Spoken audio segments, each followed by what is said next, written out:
好啊，汪远已经入狱，肯定是死罪难逃了。你也算为陈九恒、陈道衍二人洗清了冤屈，也算是了却了一桩心愿。感谢应国公多次信任，屡次出手相助，携手抗敌，才能绳之以法。看来你还是挺有心眼儿的，啊？你知道吗？我最讨厌有心计的人了。多有得罪之处，还请国公恕罪。为什么我就讨厌不起来你呢？而且还看着很顺眼。否则，也不会把汪远拉下马。年纪轻轻就知道韬光养晦，看来前途不可限量啊！国公爷过誉了，晚辈不敢当。还是国公料事如神，一击即中。还在跟我玩心眼儿？啊，说吧，你是来专程恭维我的，还是来找我女儿的？去吧。是。哎，晚上太夫人想让你留下来用膳，正好咱们可以……晚辈却之不恭。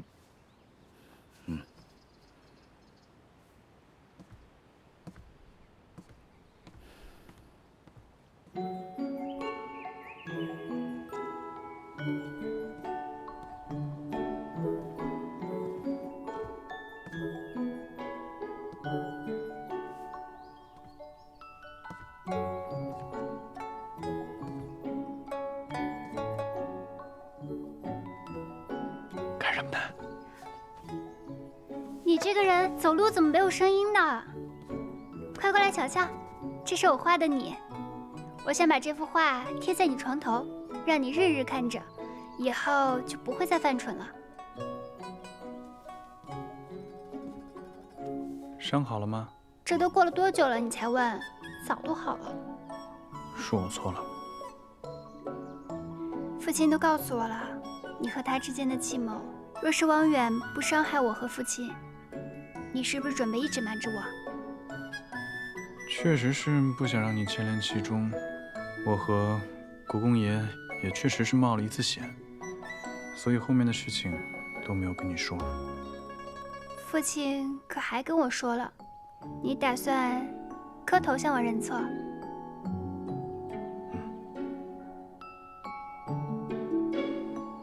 哎，你还真磕呀！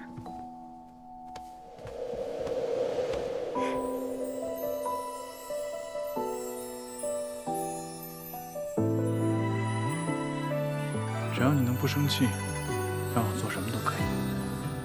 你这个人还想让我消气？你看看你刚刚那个样子，我刚想扶你，你就骗我。疼吗？姑娘，三公子，正厅已备下菜，请二位去用膳了。走，快去吃饭了。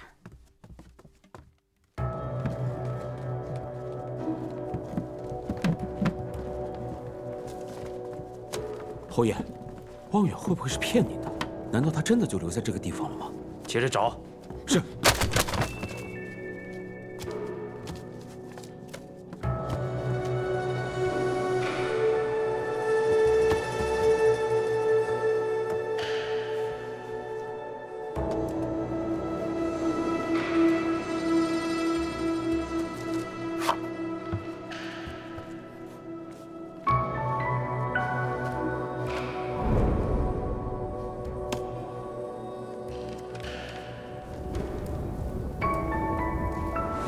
侯爷，怎么了？汪远，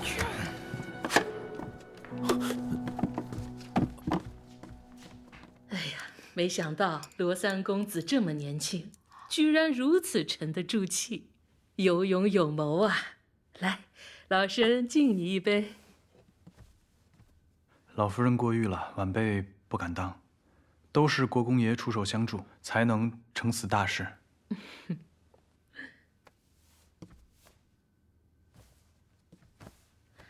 罗三公子还没有说清吧？还没有。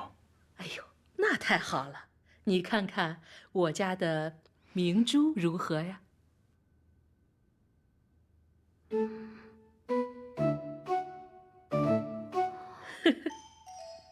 祖母，你不会是烦了我，想早些把我嫁出去，这才乱点的鸳鸯谱吧？哎呦呦呦呦，胡说！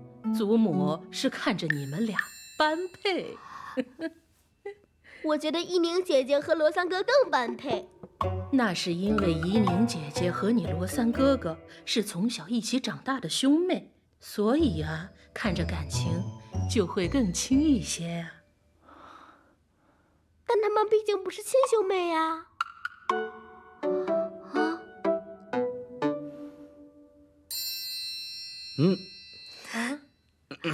母亲，咱们好不容易团聚了，来，喝一杯，啊！来，我敬你一杯，一杯啊！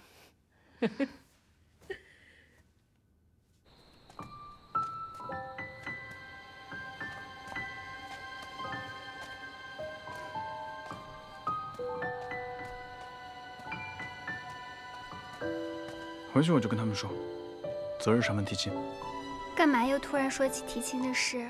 我之前答应过你啊，等事儿了了，就上门提亲。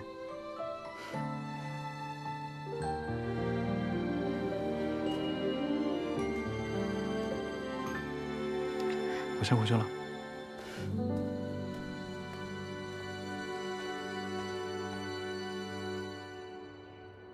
我们慎远呀，就是聪明，有胆有谋，胆略奸人。对，官人说的对，胆略奸人。我这一高兴给忘了。对了，母亲，慎远，他也不容易，您就……慎远呢，他是担心我这身体受不住，所以提前把这件事情跟我说了。母亲，您之前就知道了，那您对慎远动用家法是做给外人看的。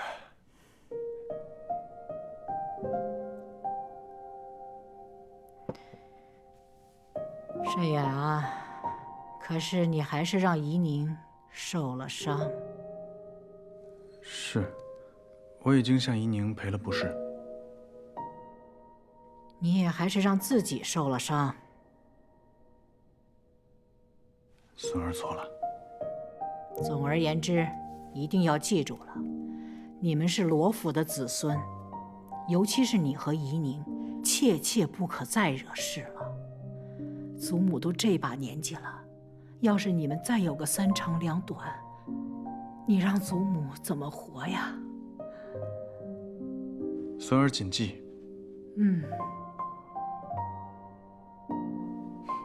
三位少，上次我见你吩咐人办事的时候，我就看出来你身份肯定不凡，没想到你真是六合酒肆的老板啊！那我们以后吃饭是不是可以不给钱啊？当然没问题。那我们以后天天去吧。哦，对了，三位少，那我们之前吃饭付的钱，你是不是应该还给我们？哎，脸皮怎么这么厚？你别理他。大姐，我到底是不是你亲弟弟啊？你怎么不向着我？慎远还是我儿子呢，弟弟跟儿子比，那肯定儿子更重要。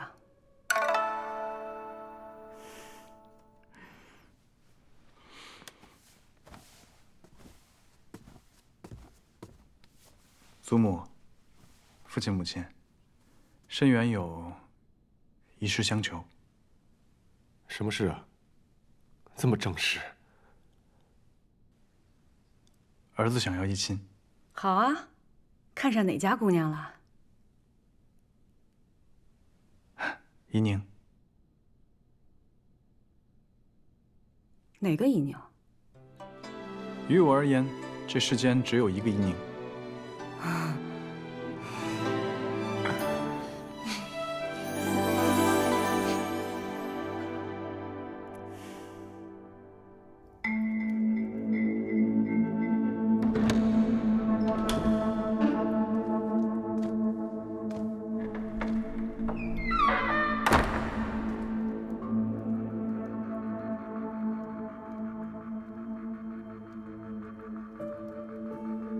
来了，想必到处都搜过了吧？呵呵，找不到的。你以为杀了陈龙、陈阳和那条船上所有的人，就毁了所有的证据？你也太小看我汪远了。我一死，你亲笔签署的分账约书就会呈到官家的案前。王相，你以为我会信吗？那份约书早已化成灰烬。如此重要的把柄，真烧了岂不可惜？我只是参与了走私，分了一些小利，罪不至死。哼！你以为这事儿你能说得清吗？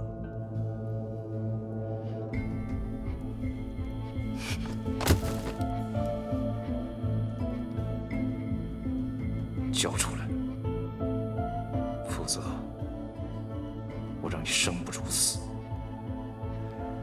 陆侯想与老夫同葬，啊，尽管动手。嗯。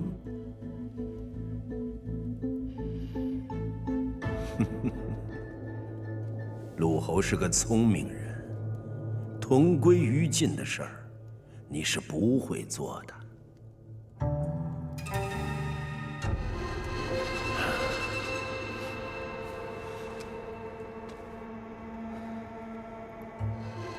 你到底要如何？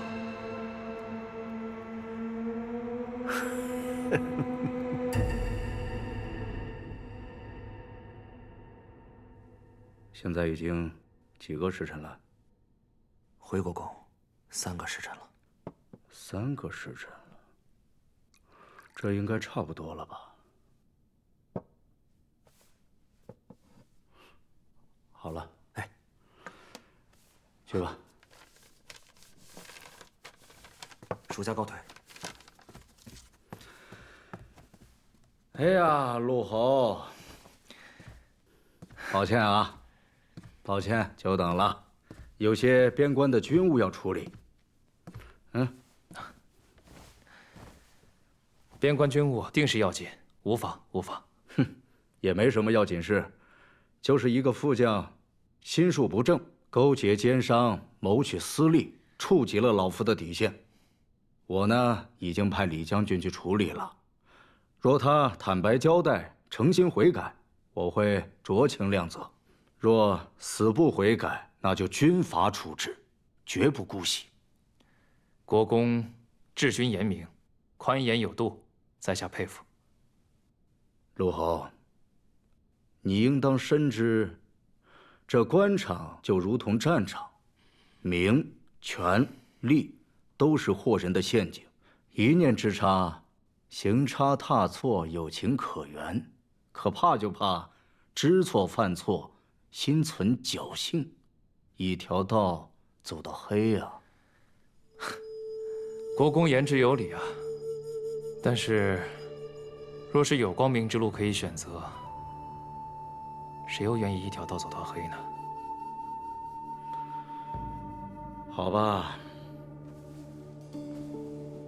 陆侯，我感谢你为我家做的事情，但是道不同，不相为谋。我们今后还是少联系，愿你好自为之吧。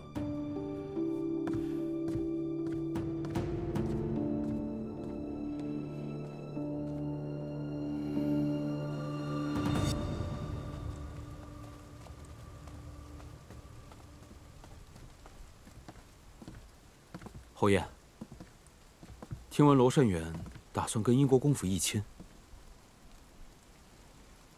我不会给他这个机会的。可英国公对您的态度，您不如就此放手吧。我陆家学此生，再也不会放开他。侯爷，汪远。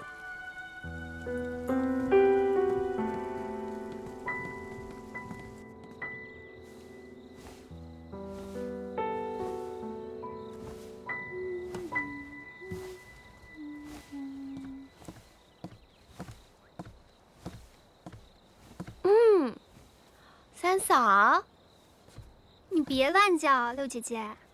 哎，这不是听说三哥要去英国公府提亲了？那你以后，那不就是我三嫂了吗？那你之后还要嫁给六舅舅呢，那我岂不是得叫你六舅母？好像是这么个道理。那要不你先叫一声我听听。切，就是跟六舅舅在一起被带坏了。嘿，哎，六姐姐，这之后你要嫁去临安，我们是不是就不能像以前那样经常在一起玩了？不会，林家在京城给他置办了院子，等我们成亲完了就回来了。而且燕荣阁还得继续经营呢，到时候咱们还能像以前一样，每天一起出去玩，一起吃东西。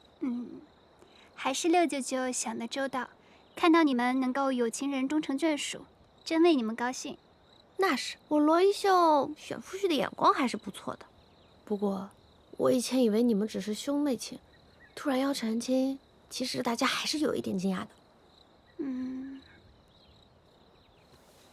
六姐姐啊，你说这以前是兄妹，这兄妹变成夫妻之后，我该做些什么？一秀，你怎么才来啊？刚出炉的桂花酥，我排了好久才买到的。你尝尝。不要。你尝尝。不要。可香了，快。好吧。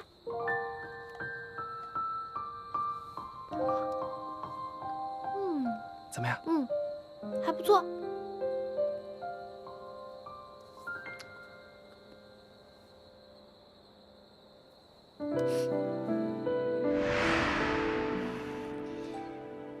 你笑什么？你突然问这个干嘛？哦，我知道了，你是不是想向我讨教怎么跟夫婿相处啊？这个嘛，就是你们有没有？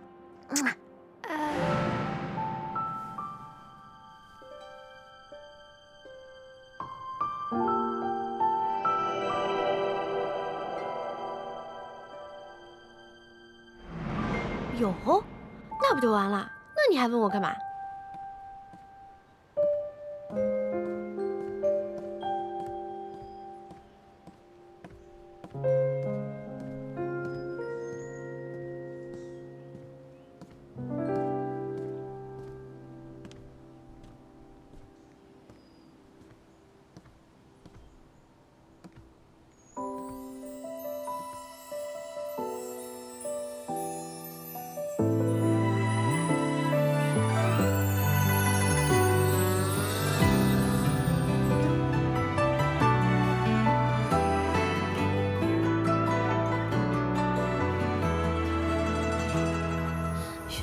渐渐一回，终难料彼此相会。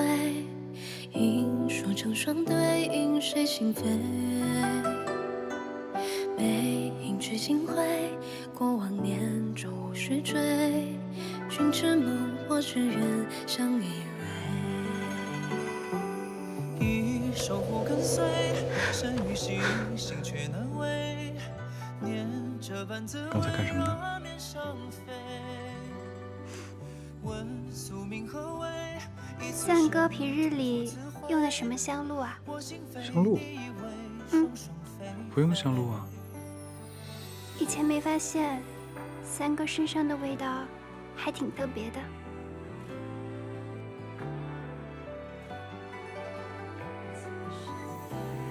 回头我让六舅舅也过来闻一下，也许他能制出一款男子用的香露，没准儿生意能大好呢。说。一双人两相随，前不从心愿，执手共对。此生的依然已不悔，一份缘两人陪，只盼望生生双双对。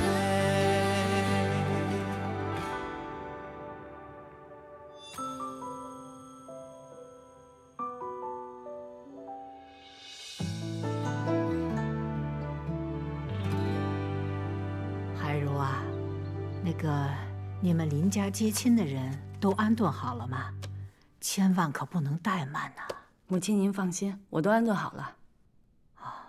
还有，你说宜秀的婚事你忙前忙后的，太操心了，我真的要谢谢你。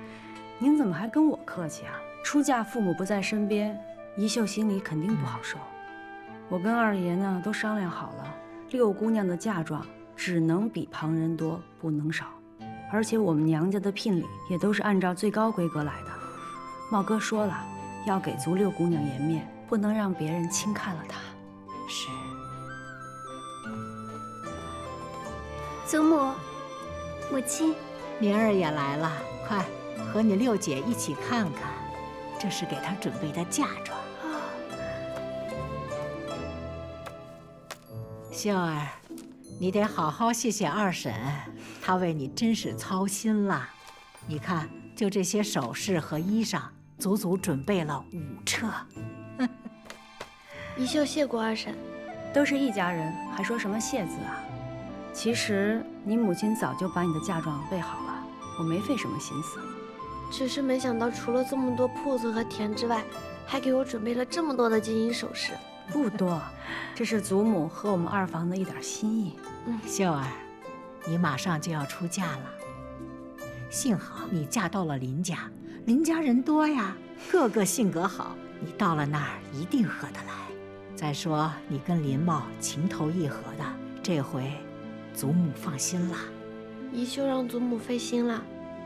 母亲不要记挂，茂哥说了，等他们成亲以后，还是会带着六姑娘回京城住的，所以一定会有时间常来看您。是啊，祖母，之后我还要和六姐姐一起经营烟肉铺子呢。这秀儿啊，马上就要出嫁了，现在剩下的该是你了吧？祖母，您就喜欢拿我打趣。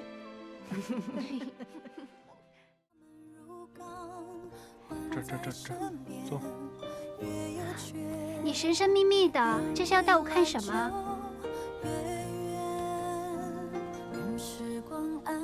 哇，这么可爱，这些都是你画的？这是你5岁那年爬到我门口那棵树上偷枣吃。谁说我是偷了？我这是光明正大的摘。啊，行，光明正大。哎，你瞧瞧你，端坐在这儿偷看我看书呢。你看看我画的，我画的是你偷看我。这就是你说的无价之宝，这不就是你随便画的一幅画吗？啊，你看不出来什么是无价之宝啊？看不出来。这画上的人是无价之宝。油嘴滑舌。这是什么？这是我纳采的定贴呀，上面有我的生辰八字，还有我全部的身家性命。交给你了。这东西不应该是父母过目吗？我看有什么用？好，那这么说你没有意见了？好，我明白了。意见呢是没有了，不过条件嘛有3个。啊，你说。第一个，没有夫唱妇随，也没有什么男主外女主内，在家里所有的事情通通听我的。第二，不许逛花楼喝花酒，更不许纳3妻4妾，只许喜欢我罗一宁一个人。你别往我屋里塞人就行。我怎么可能往你屋里塞人？你当我傻呀？第三个，不许藏私房钱。我定贴都给你了，我藏什么私房钱？罗胜远，你唬谁呢？我认识你都多久了？这么薄一个本本，你说这是你全部家当？定贴，这当然是我的全部家当了。我再重复一遍：第一，家里面的大事小事全都交由你管，我所有的身家性命全都给你，定贴为证。第二，我绝不娶3妻4妾，今生今世就你宜宁一个妻子。第三，我没有私房钱。好，那既然你都明白了，准备什么时候上门提亲啊？马上去。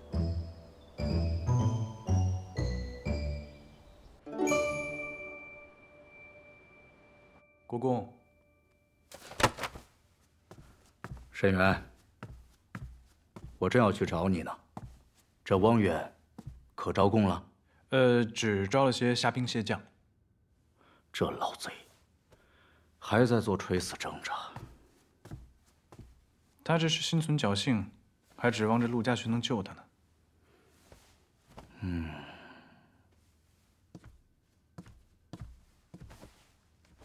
你的意思是，这陆家学和汪远沆瀣一气？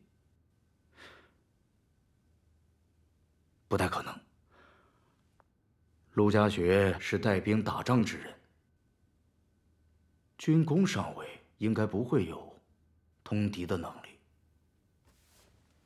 通敌之事，他也许没有，但他一定参与了走私。国公爷可还记得陈道衍的死？你曾跟我说过，陆家学唯恐重启陈九衡一案，牵扯他走私一事，所以对你们师门斩尽杀绝。当初你为了保护陈道衍，也算是费尽心机啊。可敌不过奸人，目无王法，心狠手辣。可惜，这陆家学借杨凌之名，毁了汪远的走私船，所有证据都没喽。以汪远的为人，不可能不留后手。后手？你的意思是，如果真有这后手的话，你是想让他交出和陆家学狼狈为奸的证据，扳倒陆家学？这就要看汪远够不够聪明了。有意思。哎，你今天找我来，所为何事？哦，晚辈是想求娶怡宁。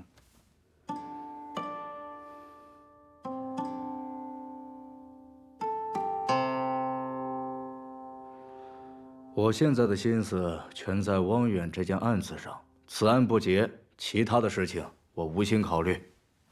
国公爷说的是。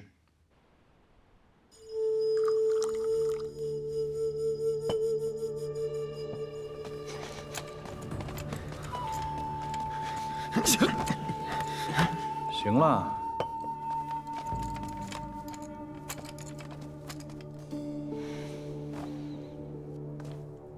你把我提来，不是为了让我看你饮茶吧？从前你只手遮天，京城的大事小事，都逃不过你的耳目。你我深知彼此，有话不妨直问。罪证俱全，定你的罪，也就是一句话的事情，有什么可问的？那你到此来干什么？唉，拖延这些时日，就是想等着陆家学把你给救出去。时至今日，又如何呢？坐以待毙，不如主动出击。这一点你应该比我清楚。我听不懂你在说什么。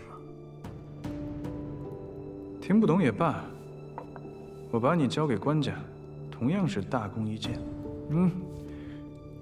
只不过到时候就是你为鱼肉，我为刀俎，没有任何回旋的余地。你到底想要什么？党羽名单。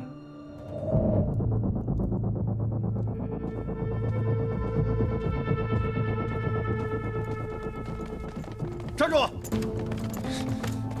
为什么要抓我？走！我要面见官家！我要面见官家！来，喝。就是他，给我带走！混账！你是谁？走！啊！何人指使你这么做的？放开我！何人指使你这么做的？放开我！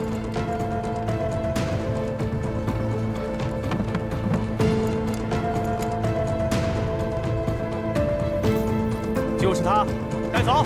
你是何人？放开我！放开我！谁给你的胆子？放开我！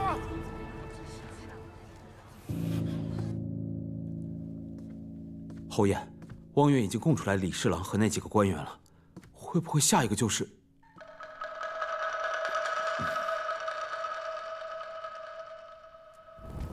放放开我！放开我！你们凭什么抓我呀？老师，你们这是要干什么？你们干什么？快放开我！放开我！你们为什么要抓我？放开我！陆家学呀，陆家学，你也该坐不住了吧？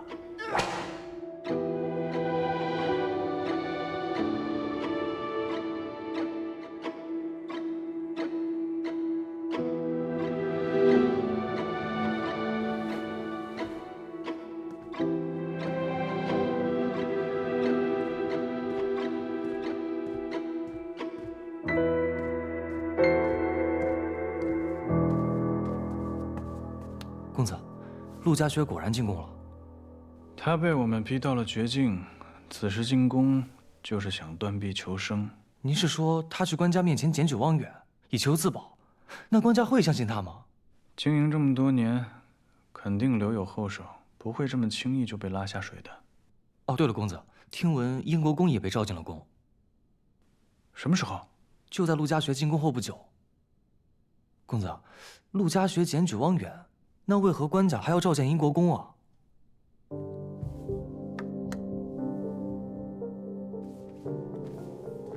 陆家学进宫，不是求生，是想求取夷宁。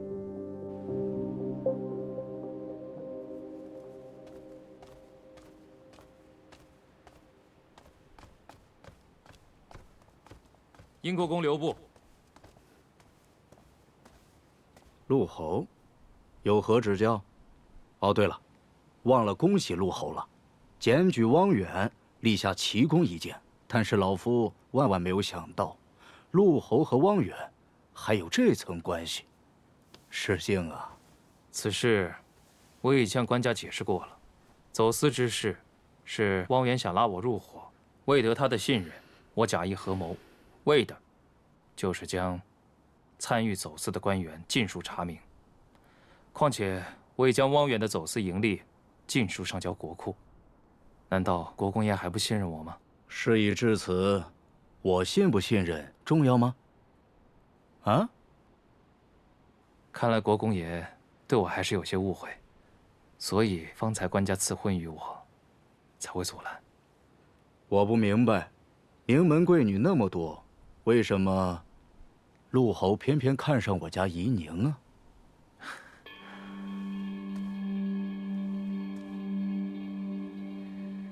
因为我真心喜欢夷宁，我想娶她，真心对她好。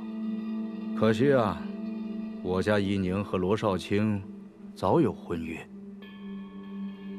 难成陆侯的美意了。你可知欺君之罪可是灭九族啊？国公爷，婚约之事，你我心知肚明。你若不信，可以去打听打听，他们的婚事就定在下个月。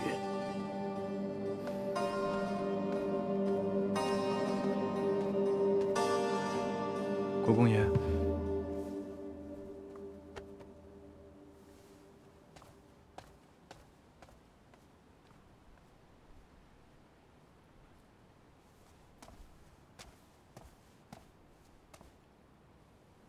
你什么时候跟夷宁有婚约了？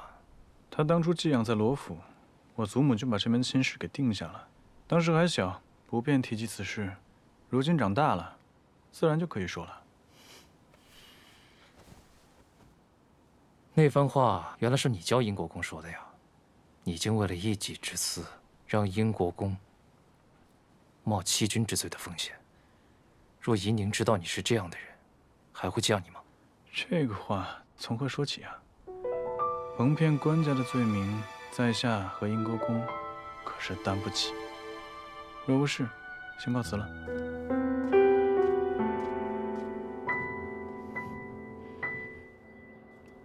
夷宁，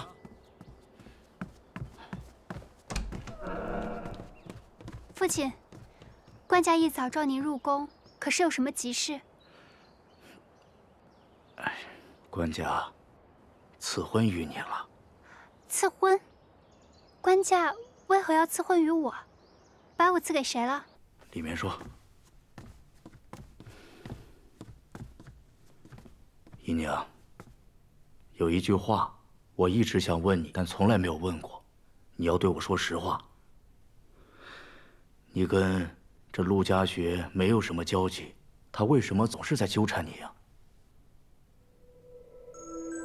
我和他其实是在别院的时候就认识，那时候我以为是两情相悦，其实是错付了。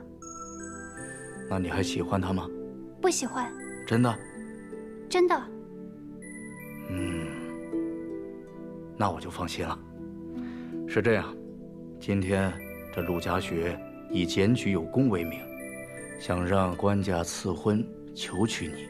我呢，在朝中还是有几分薄面的，官家就询问我的意思，我就对官家说，我说什么呀？我说，你和罗慎远早就有了婚约了。父亲，太好了。可是，那岂不是戚君？是啊，但当时情况太紧急了。我知道你不喜欢这陆家学，我不能看着你往火坑里跳啊。那官家可相信了？信了，还好我急中生智。我跟官家说，你寄养在罗家的时候，罗老太太在你们小的时候就定下了娃娃亲，因为你们还小，所以没有什么人知道。可是，便宜罗慎远那小子了，我还想再考验他几天呢。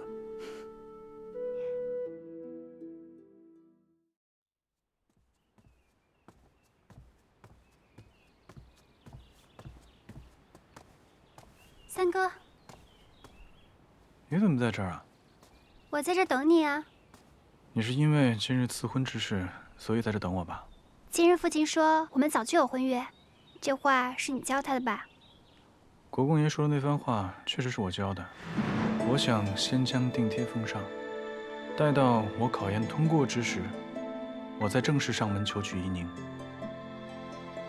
可是日后若有人提及到我和怡宁的关系，为了她的声誉，还望国公爷考虑晚辈的说辞。你的说辞？什么呀？怡宁当初寄养在罗府的时候，我祖母便许下了我和她的婚事，但她年纪尚小，所以一直未提及此事。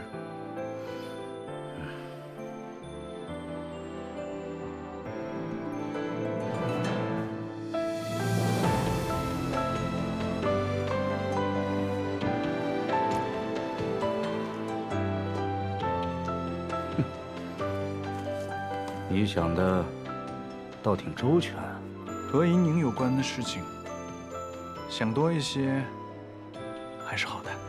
但是我可不是为了让他欺骗官家，而是为了让你日后免遭人非议。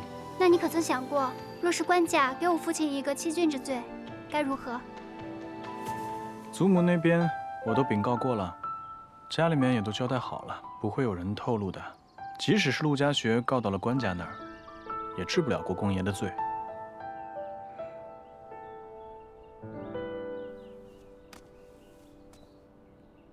这下放心了吧？嗯。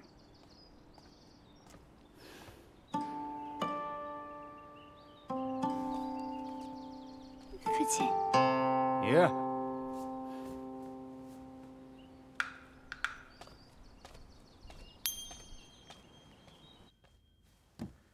沈远啊，有一件事情我一直想不明白。你说这陆家学检举汪远一事，他漏洞百出，为什么官家就能被他所骗呢？我想官家也并未全然相信陆家学，只不过汪远一事牵涉官员甚广，整个朝野动荡，陆家学此时检举汪远，并将所得上交国库，于官家而言，也算是解了燃眉之急。我也是这么想的，所以他摸清了官家的想法，才敢贸然走这步棋呀。他应该是无棋可走了。这一步虽说是暂时保全住了自己，可是也加深了官家对他的怀疑。罗申元，你要感谢这个案子，要不是因为这个案子，你能那么快娶到怡宁？哼，别说1个月，1年都难呐。国公爷所言极是，慎远今后定会多替怡宁考虑。慎远今日再次登门，向国公爷正式求娶怡宁。有必要吗？现在外面全知道你和怡宁有了婚约，早晚她都会嫁你，何必这么急呢？规矩不能废。上次国公爷尚未应允，今日恳请国公爷准许。好啊，还是懂得礼数的。那明天让你父母来登门求亲吧。慎远在此谢过国公。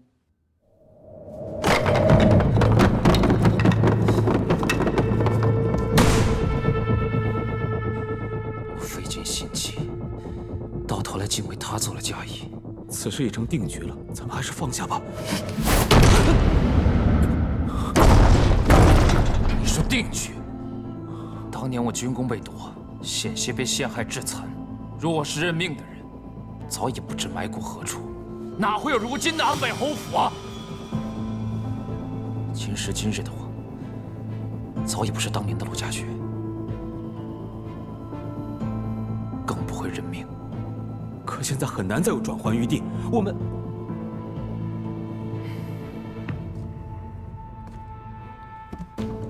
难，不代表不可能。我所做的每一件事情，得到的每一样东西，何曾如有